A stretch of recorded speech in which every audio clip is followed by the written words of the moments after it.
Welcome to the Deep Dive. Today we're taking a really deep look at the global workplace, specifically how you can translate, cultural understanding into actual professional strategy.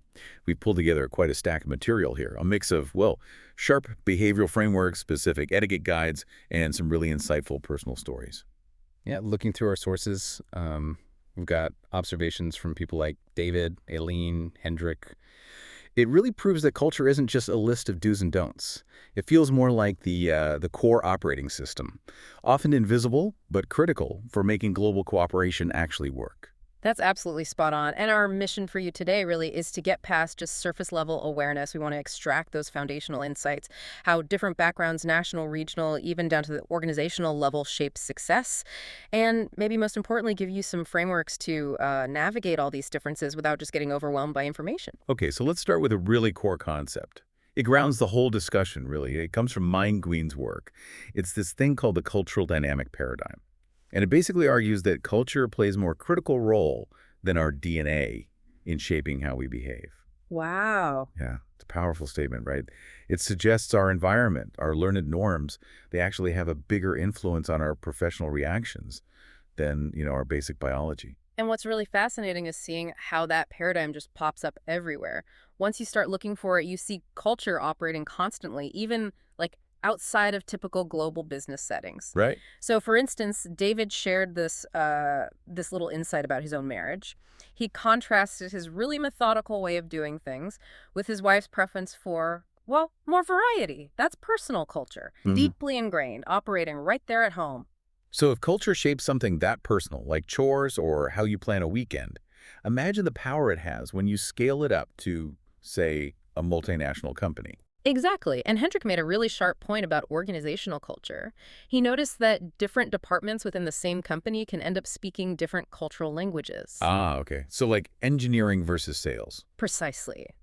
The engineering team's norms around giving feedback or hierarchy or even just time management might be totally different from the sales teams. So you're not just managing, say, the German national culture in your Frankfurt office, you're also managing the specific internal culture of their R&D lab. Hmm.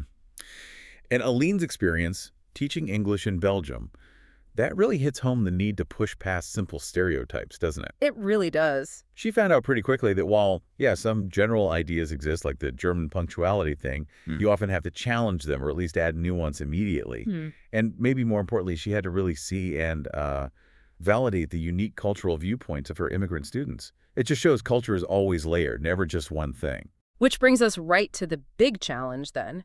If culture's influence is this pervasive, personal, organizational, national, and so complex, how do we even start to structure our understanding?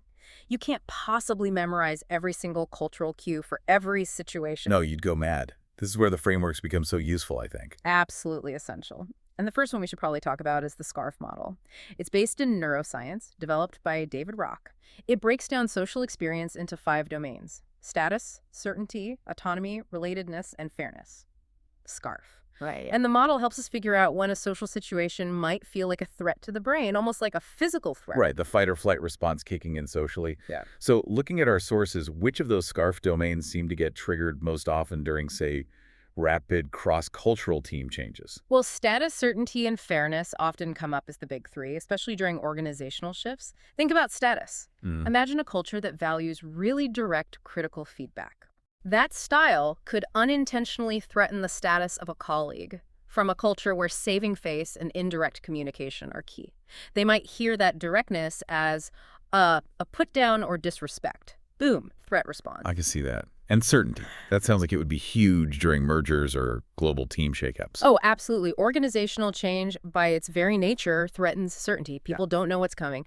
Then layer on cross-cultural friction, maybe new rules or norms get introduced without a clear why, and you just amplify that fear, that uncertainty. Yeah. Hendrik's story about the Frankfurt University library director, it illustrates this perfectly. In one cultural context, asking seemingly basic personal questions is just friendly openness. But in another, like for that German director, it immediately breaches the norms of private professional space. It shatters his sense of certainty about how interactions should work. Okay, so SCARS helps us diagnose the problem, understand the potential threat. But how do the sources suggest we actually train people to handle these situations better? Because the training itself needs to be, well, adaptable and not feel threatening either. And this is exactly where gamification comes in. Dr. George Simons's work is highlighted here. Gamified learning is increasingly seen as a really critical tool for building that cross-cultural understanding. Yeah, I mean, reading a 50-page PDF on cultural sensitivity, probably not as effective as actually doing something interactive. Not even close. The power of gamification, using tools like the diversophy cards that were mentioned, it's about creating these safe spaces for dialogue. They often use hypothetical scenarios or prompts for sharing. Right, it takes the pressure off. Exactly. It immediately lowers the stakes. Right. By framing it as a game, you encourage people to join in, especially maybe quieter folks in diverse groups. They can share their perspectives without worrying about making a real-world blunder or giving a formal presentation. It makes learning feel more like exploration, less like judgment. Okay, this is great. Let's maybe transition now from these broader frameworks to some really specific actionable stuff. Our sources really dig into Korean business culture, which is a fantastic case study for navigating those high-context hierarchical environments. So for you listening, this next part is packed with operational advice. Let's start right at the beginning, introductions. Yeah, that first exchange is so critical in Korea. Just giving your name, often not enough. Koreans frequently expect more context, your rank, your background to get clarity before any real business talk starts. Okay. And David pointed out this isn't about being nosy, it's about establishing a clear relationship structure. It reduces uncertainty and makes sure the right protocols, especially using honorifics, can be followed right from the get-go. Got it. And the business card exchange, that sort of classic ritual, seems like it's almost a physical part of that introduction process. It really is. Now, things are definitely shifting towards digital, but where physical cards are still used, and Aline mentioned recently it's mainly Koreans she gets physical cards from. Now, respect for that little piece of paper is huge. Right. David described his method, which sounds very respectful. Keep the card you receive out on the table during the meeting. It acts as a constant visual reminder of the person's rank and status. You wouldn't just stuff it in your pocket, or worse, write notes on it. Yeah, treating the card like an extension of the person. Precisely. The card symbolizes the person. Okay, next up, something that many Western professionals find tricky. Silence in a Korean business meeting. We often jump to conclusions, right? We think silence means they agree, or they're bored, or maybe confused.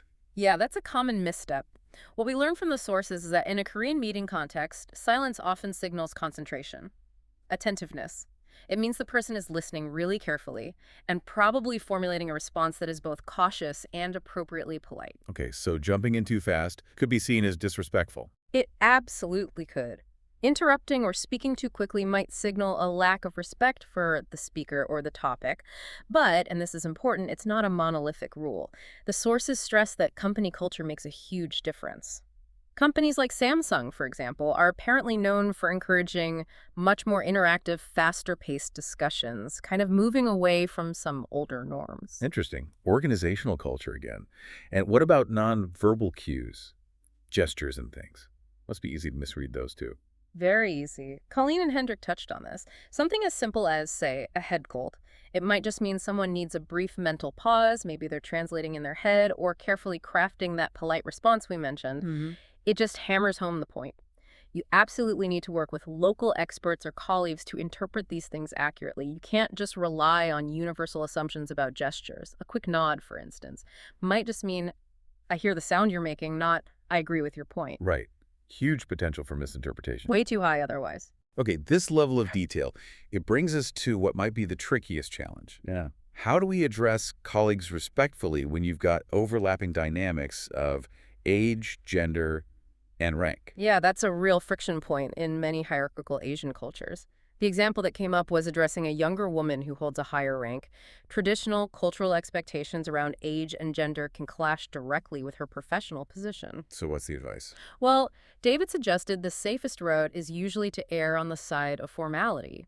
Use her family name, use the appropriate honorifics, but, crucially, stay attuned. Be ready to adjust if she explicitly signals she prefers more informality. Okay, and speaking of honorifics, let's just quickly clarify the use of nim in Korean. Right.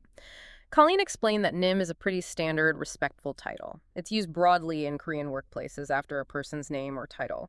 The whole discussion really highlighted the difficulties Colleen herself faced navigating these things over her long immersion in Korea. It's not easy, even when you're trying hard. But it's also important to note the research suggests Korean society is evolving, showing a clear positive trend towards more acceptance of multicultural ways of working. That's good to hear. So the big takeaway here, echoed by Hendrik's experiences back in Germany, seems to be adaptation. It's not just nice to have, it's fundamental for business success. He stressed needing to learn the local language, adapt to customs, just to operate effectively. Hmm. And frameworks like SCARF, combined with tools like gamification, they give us the structure we need to build that inclusivity and encourage open dialogue. Exactly. All right, so let's try to wrap this up. What does this all mean for you, the listener? We've kind of established that culture is this pervasive force field, maybe more critical than DNA, as Mayan Goyen puts it. Frameworks like SCARF, they offer a lens, a diagnostic tool for understanding potential threat responses and social interactions. We learned that silence, especially in high-context meetings like in Korea, often signals deep concentration, not disengagement. And above all, showing professional respect demands a really nuanced grasp of titles, hierarchy, and the specific context. Hmm. And maybe a final thought for you to chew on. We spent a bit of time on the challenge of navigating traditional hierarchy when you encounter younger female leadership. That situation often pushes right up against deeply embedded cultural assumptions about age and gender. So the question to consider is, given how fast workplace roles are evolving globally, how will those traditional cultural norms around age and gender dynamics ultimately adapt? Or will they actively resist the rise of meritocracy in the future? Ooh, that's a fascinating tension point. Yeah, Yeah. definitely a crucial one to watch. Well, thank you for joining us for this deep dive into decoding cultural cues in the global workplace. Until next time, keep exploring those connections.